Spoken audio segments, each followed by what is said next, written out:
Hi guys, it's Joe Tommaso from the 15 Minutes With podcast. Our show is geared toward helping to keep not only teens but people in general out of our jails and prisons. Our show is unique in the fact that we use real inmates throughout the country and they explain not only about the cases that cause their incarceration, but why it's so important for people to stay out of prison and remain free. Speaking of free, have you heard about the newest and best way to put your podcast out there for the world to hear? Let me tell you about Anchor. Anchor is the easiest way to produce and distribute your ideas, your podcast, and the best part, it's free. There's even a creation tool that allows you to record and edit your podcast right from your phone or your computer. Anchor will even distribute your podcast for you so people can hear it on Spotify, Apple Podcasts, and many other listening platforms. You can even make money from your podcast, and there are no minimal amount of listeners required. Anchor is everything you need to make a podcast in one place. So what are you waiting for? Download the free Anchor app or go to anchor.fm and get started. Hey everybody, and thanks for listening to the 15 Minutes With podcast. My name is Joe Tommaso. 15 Minutes With has recently been featured in the New York Times, the New York Post, and several other media platforms. Our show goes into jails and prisons across the country, and we talk to inmates, some of them high profile, and some just your regular Joes and Janes. 15 Minutes With is different than a lot of the other prison channels out there because the people we talk to are still behind prison walls. Unlike corporate shows like Lockup and others, our shows are unscripted. We ask those we talk with about their crimes and if they feel remorse. We ask them about life in general on the inside. If you like this show, please click the like and subscribe buttons. If you want to get notified when we drop new content, hit the notification button as well. If you'd like to help me keep this show going and would like to see it get better, in fact, I just currently purchased a bunch of new cameras so we can actually go inside and film these guys. Please donate to paypal.me/Joe Tommaso. Again, that's paypal.me/JoeTomaso. If you have any comments or suggestions or would like to see us interview someone in particular, you can email us at insidetherazorwire@gmail.com. Again, that email is insidetherazorwire@gmail.com. Or you can snail mail me at P.O. Box 162, West Haven, Connecticut. Again, that snail mail address is P.O. Box 162, West Haven, Connecticut 06516. Jail or prison can be a scary place. It can outright be dangerous as well. In 1980, President Jimmy Carter signed the Mental Health Systems Act, which provided grants to community mental health centers. In 1981, President Ronald Reagan and Congress actually repealed most of that law. In doing so, we saw our homeless rates rise. We also saw the floodgates open and many individuals who would have been institutionalized in mental health facilities instead found themselves in jail and then prison. The Department of Corrections in many states were forced to expand and build additional facilities. Former patients were now inmates and pumped full of drugs like Melril and Thorazine because correctional staff lacked the training and the tools to manage them. Add to that the war on drugs and individuals being sentenced to longer prison terms. We had people being sent to prisons designed to hold 600 people, now holding 12 or 1,300. It was a recipe for disaster. In December of 2018, President Trump signed the First Step Act, and the Federal Bureau of Prisons released over 3,000 prisoners. 1,691 sentences were also shortened. That may have helped reduce overcrowding, but did nothing to help those serving time with mental health issues.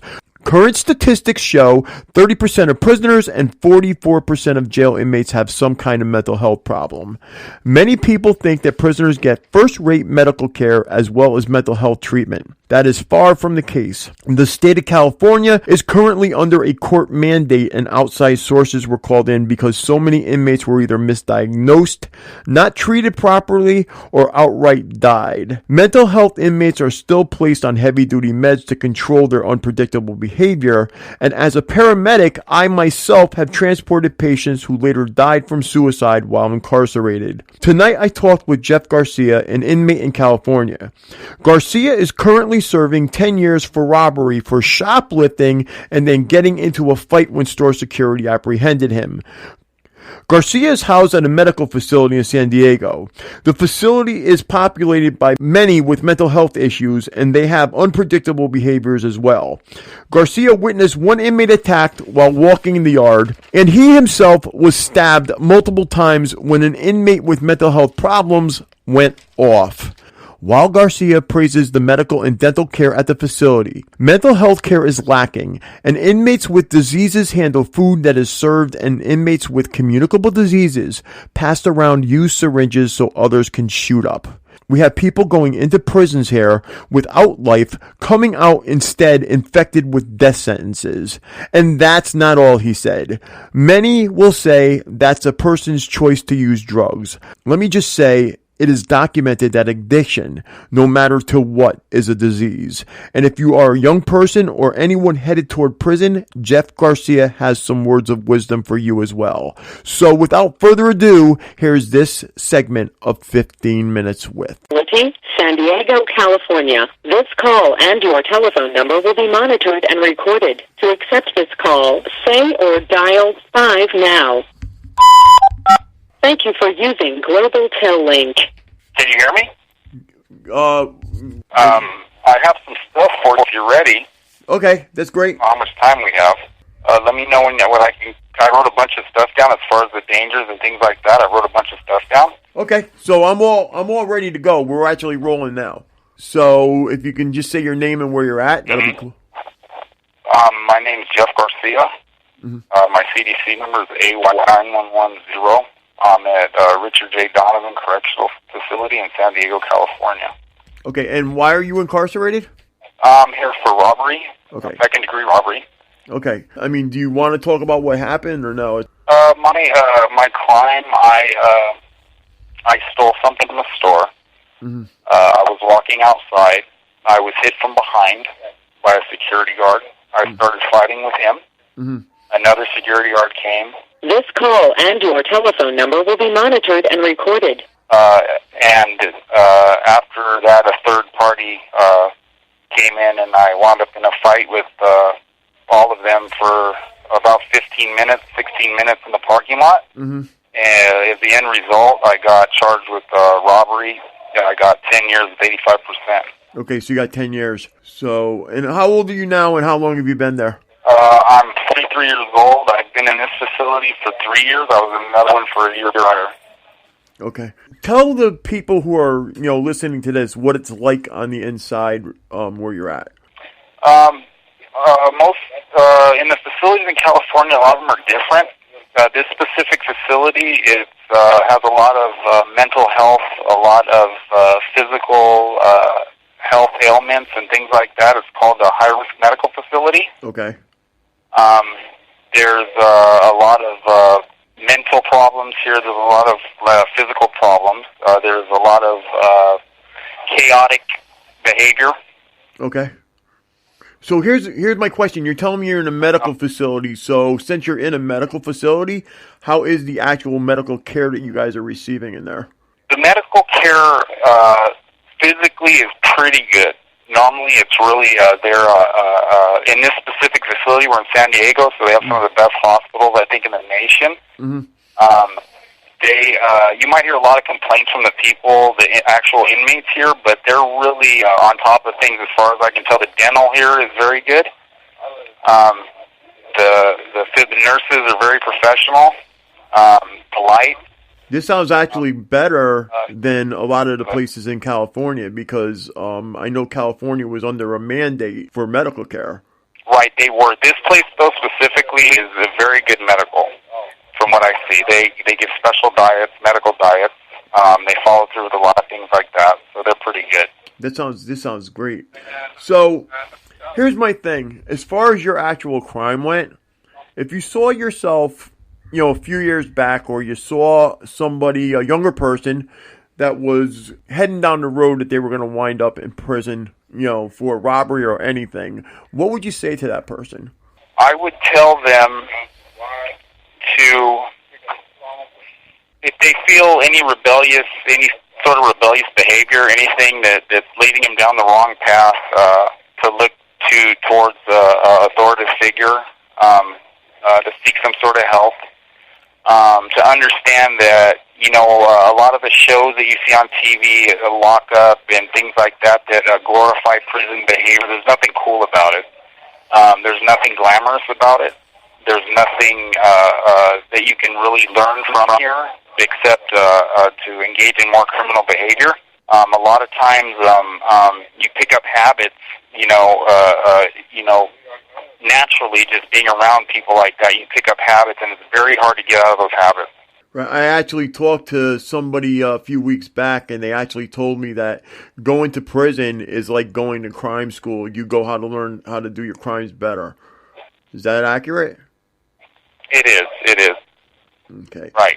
Okay. What about the dangers? Do you see any dangers in there at all? There's a lot of dangers in general. I actually have some stuff already ready for you. I want to elaborate on a little bit. There could be, I said there was a mental, part of a mental health institution here. A lot of strange things can happen. People can get assaulted willy-nilly without it actually happened to me. Mm-hmm. It happened to a younger guy I was speaking with. I was actually talking to him positively, about the Bible. I'm a Christian. Right. Things like that for about 4 laps, which 4 laps in this track is a little over 1.5 miles. Mm-hmm.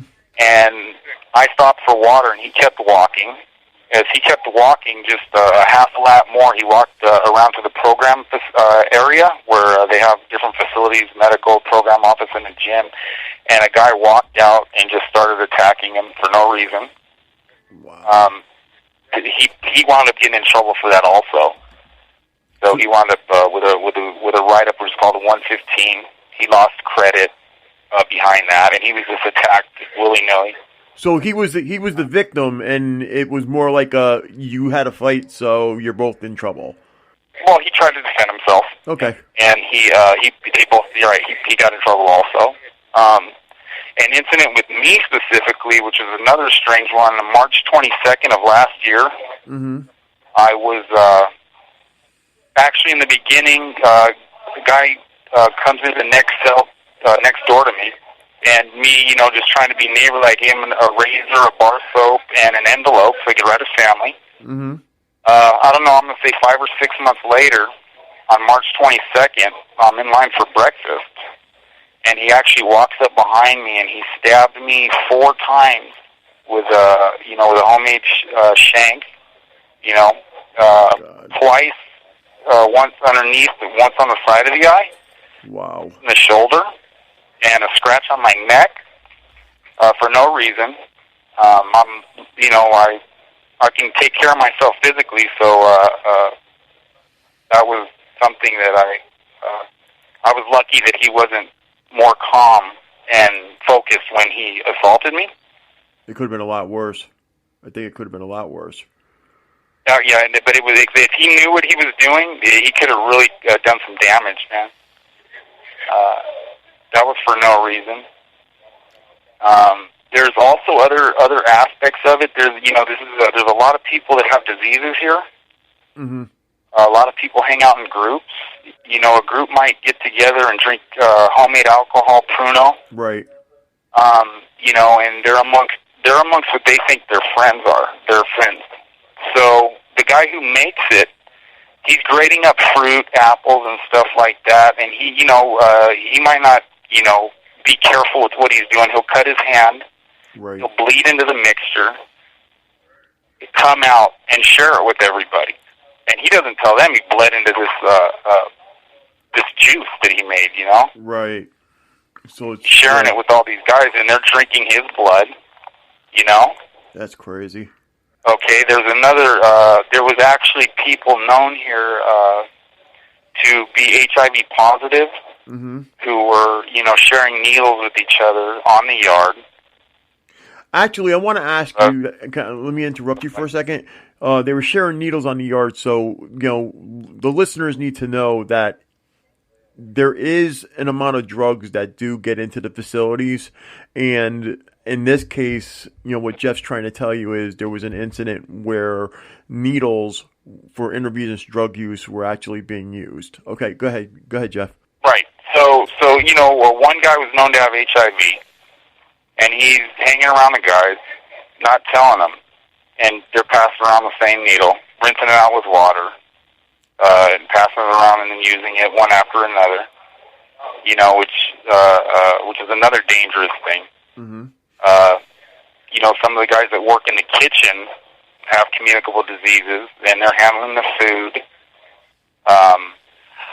I worked in the kitchen for over a year, and a lot of times you see improper stuff. You know, somebody might drop something on the floor, a piece of meat or something, and, you know, they'll have no qualms about picking it back up and setting it on the tray and serving it. Let me ask you a question about the food there as well, because I've been told this by other inmates at other facilities. The food that comes in, especially since you worked in the kitchen, some facilities, especially the federal penitentiaries, they get food that's marked not fit for human consumption or utility grade. Do you see any of that there? Right. I'm sure. I don't know if it is or not. I know for example, utility grade meat. Mm-hmm. The cows that come from, you know, it's like, you know, a malnourished looking cow. The meat's very lean, but there's no fat on the meat, so there's no flavor. Right. And that's normal, I think, as far as price wise, what they'll buy, what they'll purchase to pass out and to feed everybody.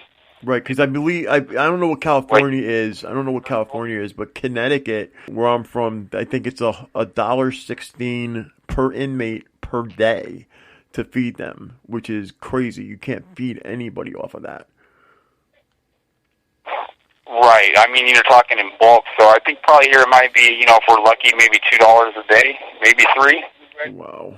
So, food-wise, you know, the food's pretty poor. So, nutrition.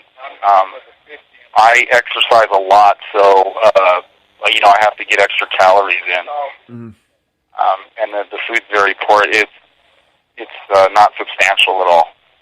Well, that was my next question I was going to ask you. I mean, we already know that the food quality is poor. What about the actual amount of food you're getting? Are you you're not getting enough to subside? Because my understanding is a lot of you guys are hungry all the time, too. I mean, if you were to eat this... This call and your telephone number will be monitored and recorded. If you were to eat this and nothing more throughout the day, absolutely you would be very hungry.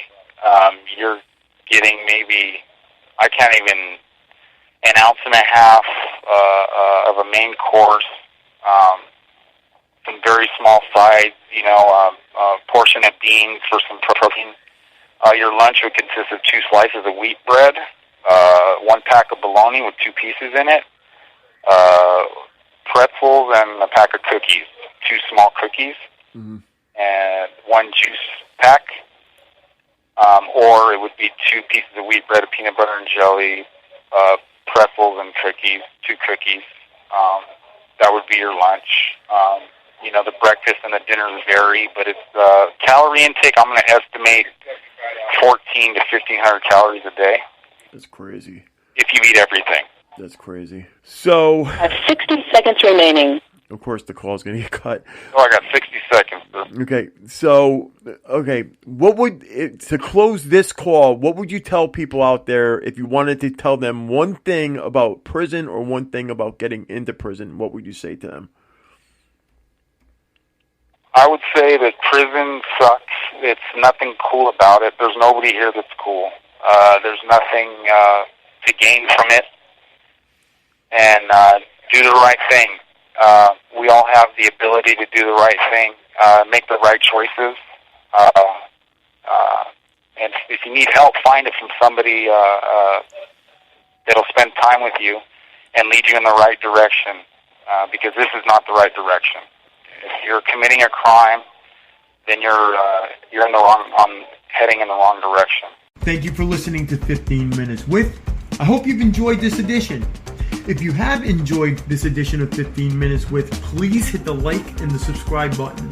You can also help me keep this show going and watch it get better by donating to paypal.me/Joe Tomaso.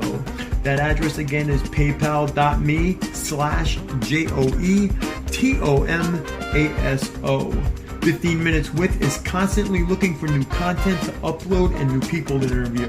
If you would like to share your story, or if there's someone you would like to see us interview, please email us at insidetherazorwire@gmail.com. That email address again is insidetherazorwire@gmail.com.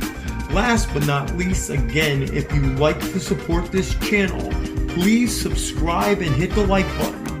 Until next time, we'll be seeing you